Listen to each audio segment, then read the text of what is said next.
పవన్ కళ్యాణ్ పై ముద్రగడ విమర్శలు చేశారు. తనను విమర్శించే ముందు గత 5 ఏళ్లుగా పవన్ ఏ మడుగులో దాక్కున్నారో చెప్పారన్నారు. ముందుకొచ్చి ఉద్యమం చేయకుండా ఇప్పుడు తనను ప్రశ్నించే హక్కు ఆయనకు ఎవరు ఇచ్చారన్నారు.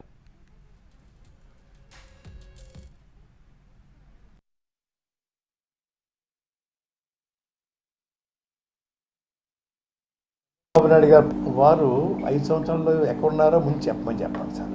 నన్ను ప్రశ్నించే ముందు చంద్రబాబు నాయుడు గారి పాలనలో 5 ఇయర్స్ ఎక్కడున్నారు, ఏ మడుగులో దాక్కున్నారు, ఒకటి అండి.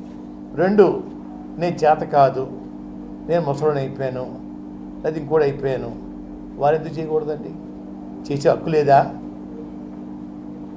ఎవరు వద్దని లేదే, వారు రోడ్డు మీద రావచ్చే. వారు రాకుండగా నన్ను ఎందుకు చేయలేదు నువ్వు ఆయన చెప్పడానికి ఆయన ఎవరు? ఆయన సంబంధం ఏంటి? ఎప్పుడైనా ఈ ఉద్యమం గురించి ఎప్పుడైనా ఒక సానుభూతి ఉత్తరం రాశాడా? వారు 5 సంవత్సరాల్లో ఎక్కడున్నారో ముందు చెప్పాలి సార్. నన్ను ప్రశ్నించే ముందు చంద్రబాబు నాయుడు గారి పాలనలో 5 ఇయర్స్ ఎక్కడున్నారు, ఏ మడుగులో దాక్కున్నారు,